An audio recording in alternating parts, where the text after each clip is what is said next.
뭐로 가도 서울만 가면 된다는 말이 있습니다. 어떤 수단과 방법으로라든지 목적만 이루면 된다는 표현으로서 우리 사회의 결과지향적인 사고방식을 잘 드러낸 말이라고 할 수 있습니다. 출애굽을 경험한 1세대 이스라엘 백성들은 결과적으로 가나안 땅에 들어가지 못하고 모두 광야에서 죽고 말았습니다. 그들이 목표로 했던 가나안 땅에 들어가지 못했기에 그들은 결과적으로 모두 실패한 것이라고 할 수 있습니다. 이스라엘 백성은 민수기 14장 가데스 바네아에서 가나안 땅에 들어가기를 거부하고 애굽으로 다시 돌아가기로 선택했습니다. 가나안 땅에 들어가서 죽느니 차라리 광야에서 죽는 게 낫다라고 한 그들의 믿음과 선택대로 그들은 가나안 땅에 들어가지 못하고 모두 광야에서 죽고 말았습니다. 만약 그들이 그때 가데스 바네아에서 순종했더라면 그들은 가나안 땅에 들어갔을 것이고 40년을 광야에서 떠돌다가 죽지 않았을 것입니다. 그런 측면에서 광야는 형벌과 실패의 장소가 맞습니다. 그러나 동시에 광야는 은혜와 훈련의 장소이기도 했습니다. 우리 신명기 8장 2절과 3절 말씀을 다시 한번 읽도록 하겠습니다.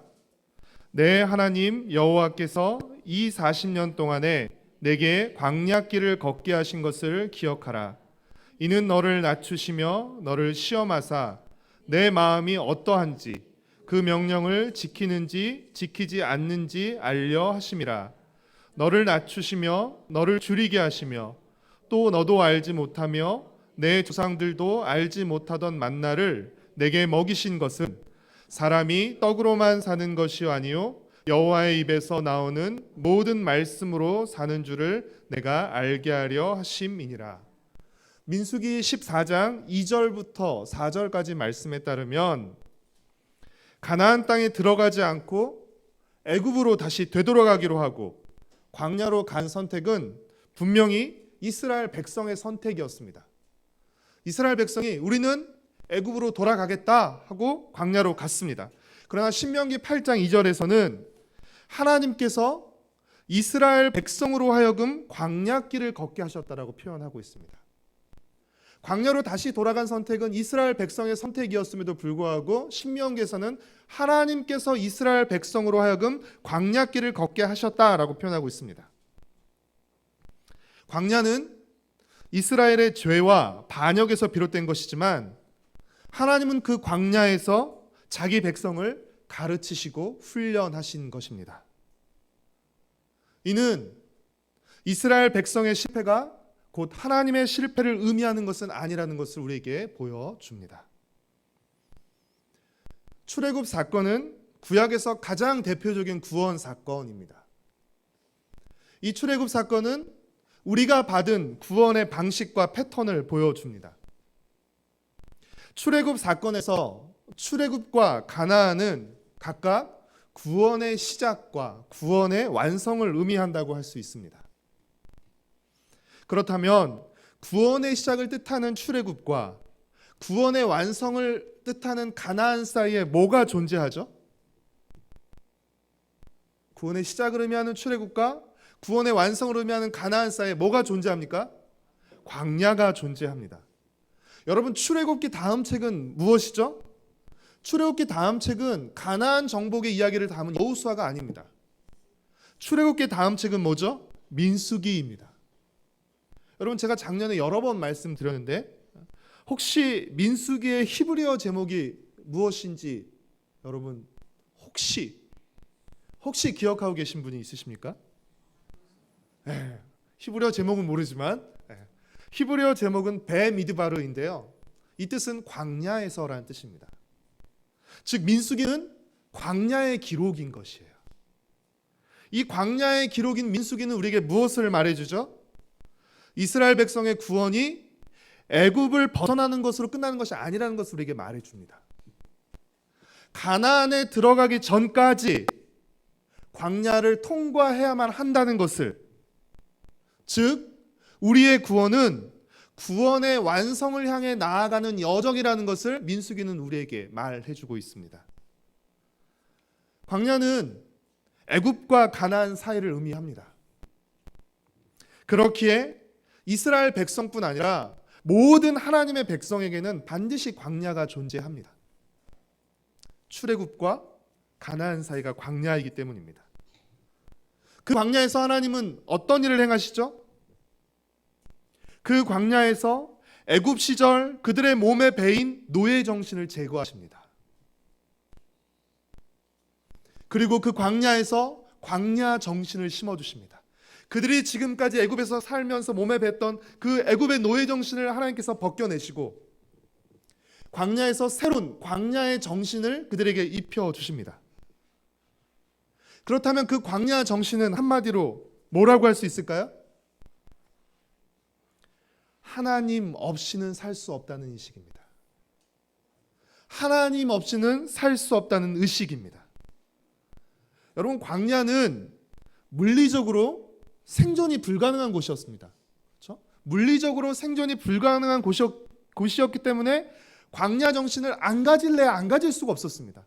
그러니까 광야 자체가 그렇죠? 하나님 없이는 살 수 없는 상황인 것이죠.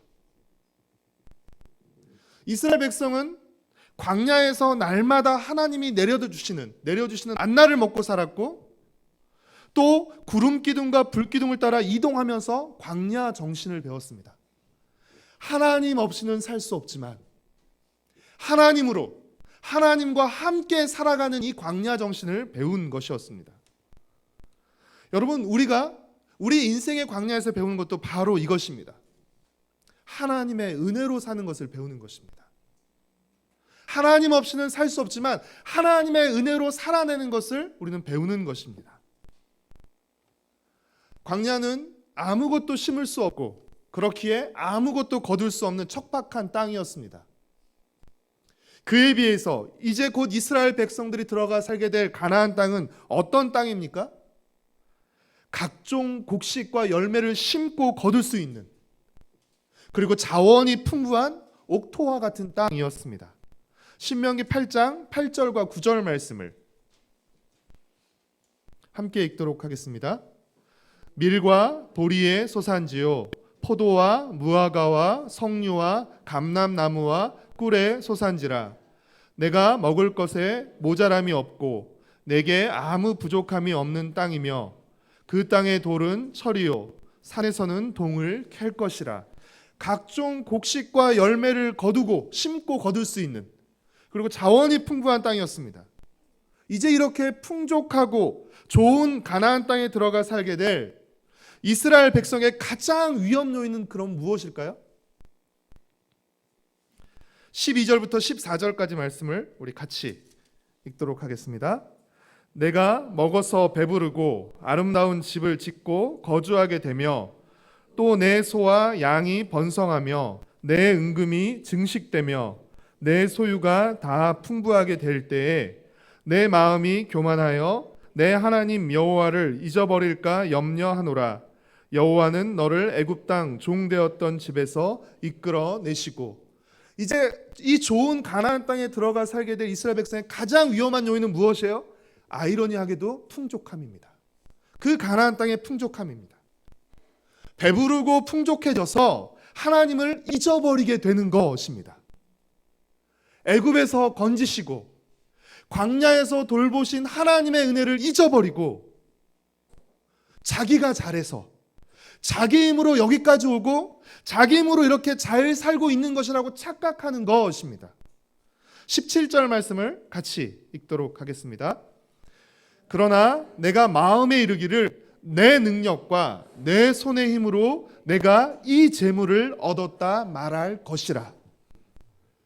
하나님의 은혜를 잊어버리고 그래서 감사를 잃어버리게 되면 여러분, 그 다음 나타나는 모습은 자연스럽게 무엇이냐면 교만과 우상숭배입니다. 그리고 그 마지막은 멸망입니다. 은혜를 잊어버리면요, 감사를 잃어버리게 됩니다. 그리고 교만해지게 되고요, 우상을 섬기게 되고 망하게 되는 것입니다. 19절 말씀을 같이 읽도록 하겠습니다. 내가 만일 내 하나님 여호와를 잊어버리고 다른 신들을 따라 그들을 섬기며 그들에게 절하면 내가 너희에게 증거하노니 너희가 반드시 멸망할 것이라. 그런 차원에서 물리적으로 부족하고 척박한 광야에서보다 물리적으로 풍족하고 부유한 가나안 땅에서 삶이 더 큰 문제와 위기일 수 있다는 것입니다. 광야는 하나님을 찾지 않으면 삶이 불가능했습니다.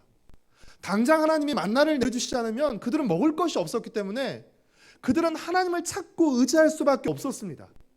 그리고 구름기둥과 불기둥을 따라 이동했기 때문에 계속해서 주목해야 했습니다.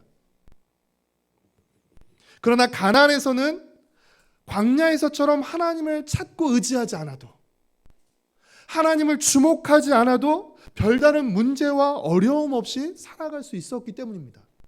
왜냐하면 풍족한 곡식과 열매가 있었기 때문에, 그들에게는 안락한 집이 있었기 때문입니다. 그렇기에 모세는 가나안 땅 입성을 앞두고 있는 이스라엘 백성을 향해서 지금 이 신명기라는 고별 설교를 통해서 다시 한번 그들이 가나안 땅에 들어가서 어떻게 살아야 할지를 설명하고 가르치고 있는 것입니다. 이스라엘 백성들이 하나님을 잊지 않는, 이스라엘 백성들이 이 광야에서 배운 정신을 잊지 않는 가장 좋은 방법은 무엇입니까? 하나님의 명령과 법도, 하나님의 규례, 하나님의 말씀을 지키는 것입니다. 우리 8장 1절 말씀,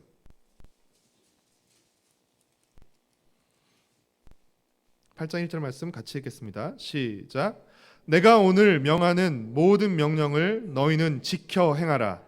그리하면 너희가 살고 번성하고 여호와께서 너희의 조상들에게 맹세하신 땅에 들어가서 그것을 차지하리라. 왜 하나님의 명령과 법도와 규례를 지키는 것이 광야 정신, 하나님을 잊지 않는 가장 좋은 방법입니까? 하나님의 명령과 법도와 규례는 단순한 규칙이나 법조항들이 아닙니다. 하나님의 명령과 법도와 규례는 하나님의 입에서 나오는 말씀입니다. 하나님의 명령과 규례와 법도는 마치 목자의 인도와 목자의 이끌음과 같은 것입니다. 그렇게 말씀하신 하나님의 뜻과 정신을 이 명령과 법도와 규례가 담고 있기 때문입니다. 우리가 성경 읽다가 법도, 율례, 율법, 규례 같은 것들이 나오면 우리는 되게 싫어합니다. 왜냐하면 이것이 뭔가 나를 옥죄는 규칙과 규율과 같은 것이라 여겨지기 때문이죠. 그러나 그렇지 않습니다. 이것은 하나님의 뜻과 하나님의 사랑을 담은 말씀입니다. 마치 우리의 생각이 우리의 말로 표현되는 것처럼 하나님의 뜻과 하나님의 정신이 하나님의 법도와 규례와 말씀을 통해서 우리에게 주어진 것입니다. 따라서 하나님의 말씀을 지킨다는 것은 단지 종교적 규칙과 의식을 지키는 것이 아니라 그 말씀을 하신 하나님을 생각하고 그 하나님의 뜻과 정신을 지키는 것을 의미하는 것입니다. 이스라엘 백성은 이제 가나안 땅에서 살게 되지만 바알로 대표되는 가나안 정신에 물들지 않고 하나님의 뜻과 정신을 지키며 하나님의 말씀을 지키며 살아야 하는 것입니다. 이것이 하나님께서 이스라엘 백성에게 가나안 땅을 주신 이유와 목적입니다. 그렇기에 이스라엘 백성이 그 땅을 주신 하나님의 뜻과 목적을 잊는 순간 그들은 곧바로 타락한 삶을 살게 되는 것입니다. 그들은 곧바로 가나안 사람과 다를 것이 없는 똑같은 삶을 살게 되는 것입니다. 왜 하나님께서 이스라엘 백성들로 하여금 가나안 사람들을 쫓아내게 하셨습니까? 그들과 함께 살며 그들이 지니고 있는 가나안의 정신에 물들지 않게 하기 위해서였던 것입니다. 그들이 하나님이 주신 목적과 뜻을 잃어버리고 타락한 삶을 살게 되면 쫓겨난 가나안 사람처럼 그들도 그 땅에서 쫓겨나게 되는 것입니다. 그렇기에 이스라엘은 광야에서뿐 아니라 가나안에서도 하나님 없이는 살 수 없다는 광야 정신을 잊지 말아야 하는 것입니다. 하나님 없이 살 수 없다는 것은 광야에서만 가져야 되는 생각이 아니라 모든 것이 풍족하고 배부른 그 가나안 땅에서도 이 모든 것이 풍족하지만 하나님 없이는 이 가나안 땅에서도 살 수 없다는 인식을 가져야 되는 것입니다. 그리고 하나님의 말씀을 지키며 살아야 하는 것입니다. 오늘 이 시대 하나님의 백성으로 또 다른 광야를 살고 있는 우리 역시 마찬가지입니다. 우리는 어떤 정신과 어떤 가치로 광야와 같은 이 세상을 살아가고 있을까? 혹시 더 많은 떡, 더 비싸고 예쁜 떡, 더 크고 맛있는 떡을 먹기 위해서 살아가지는 않습니까? 어렵고 부족할 때는 열심히 하나님을 찾고 부르짖지만 배부르고 풍족해지면 하나님을 잊어버리고 마치 내 힘으로 여기까지 온 것처럼, 내 힘으로 내가 살아온 것처럼 착각하며 살아가고 있지는 않습니까? 하나님의 말씀을 귀찮고 성가신 잔소리로 여기면서 귀를 틀어막고 내가 듣기 좋은 소리에만 귀 기울이며 살아가고 있지는 않습니까? 사랑하는 성도 여러분, 오늘 우리가 벗어버려야 할 애굽의 노예 정신은 무엇입니까? 또 오늘 우리가 물들지 말아야 할 가나안 정신은 무엇입니까? 시대와 상황에 따라 애굽의 노예 정신과 가나안의 정신은 바뀌지만 광야 정신, 하나님의 정신은 바뀌지 않습니다. 그리고 그 정신은 하나님의 입에서 나오는 말씀에 담겨 있습니다. 우리 3절 말씀을 다시 한번 읽도록 하겠습니다. 8장 3절 말씀입니다. 너를 낮추시며 너를 줄이게 하시며 또 너도 알지 못하며 내 조상들도 알지 못하던 만나를 내게 먹이신 것은 사람이 떡으로만 사는 것이 아니요 여호와의 입에서 나오는 모든 말씀으로 사는 줄을 내가 알게 하려 하심이니라. 사람이 떡으로만 사는 것이 아니요 여호와의 입에서 나오는 모든 말씀으로 사는 줄을 내가 알게 하려 하심이라. 여러분, 이 말씀은 빵의 필요를 부정하는 말씀이 결코 아닙니다. 이 말씀은 우리가 살아가는 데 있어서 빵이 필요하다는 것을 주장하는 말씀입니다. 이 말씀은 건강한 삶을 살기 위해서는 반드시 빵이 필요하다는 것을 우리에게 말해줍니다. 건강한 삶을 살기 위해서 반드시 빵이 필요한 것처럼 말씀도 필요하다는 것입니다. 빵의 필요를 부인하는 말씀이 아니라 건강한 삶을 살기 위해서는 빵이 필요하다는 것입니다. 그것처럼 말씀도 필요하다는 것입니다. 빵이나 밥을 먹지 않고 건강하게 살 방법은 없습니다. 빵이 필요하냐 안 필요하냐를 두고 다투는 것은 그건 어리석은 일입니다. 그건 누구도 이의를 제기하지 않습니다. 빵 먹지 않고 밥 먹지 않고 건강하게 살 방법 없습니다. 그렇죠? 다른 방법 없습니다. 마찬가지로 하나님의 말씀을 듣지 않고 하나님의 말씀을 따르지 않고 건강한 삶을 살 수 있는 방법도 없습니다. 빵이 필요하다는 것을 인정하면서도 하나님의 말씀이 필요하다는 것은 인정하지 못하고 잊어버릴 때가 너무나 많은 것이죠. 창세기 2장 7절에 보면 하나님이 흙으로 사람을 지으시고 그 코에 생기를 불어넣어 주셨습니다. 하나님의 입에서 나오는 그 생기로 인간은 흙덩이가 아니라 비로소 진짜 사람이 되었습니다. 마찬가지입니다. 하나님의 입에서 나오는 생기로 흙덩이였던 인간이 진짜 사람이 되었던 것처럼 하나님의 입에서 나오는 말씀을 따를 때에만 인간은 사람답게 살 수 있는 것입니다. 인간은 참으로 의미 있고 가치 있게 살 수 있는 것입니다. 만약 하나님의 입에서 나오는 말씀을 따라 살지 않는다면 흙덩이에 불과한 것이죠. 사랑하는 성도 여러분, 서울은 뭐로 가도 갈 수 있지만 천국은 결코 뭐로 갈 수 없습니다. 천국은 오직 믿음으로만 갈 수 있습니다. 여러분, 광야 역시 믿음으로만 통과할 수 있습니다. 우리는 이 광야를 통과하고 있습니다.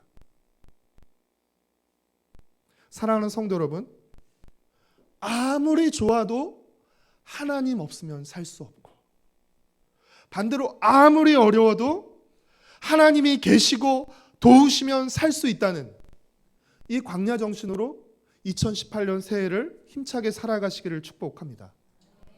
여러분, 세상의 말과 세상의 정신에 물들지 마시고 하나님의 입에서 나오는 말씀에 귀를 기울이시는 새해가 되시기를 바랍니다.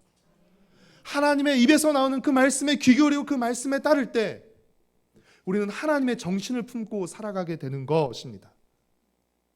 그 말씀을 따라 믿음으로 전진하며 또 성장해 가는, 그래서 아름다운 결실을 맺는 복된 새해가 되기를 축복하고 응원합니다.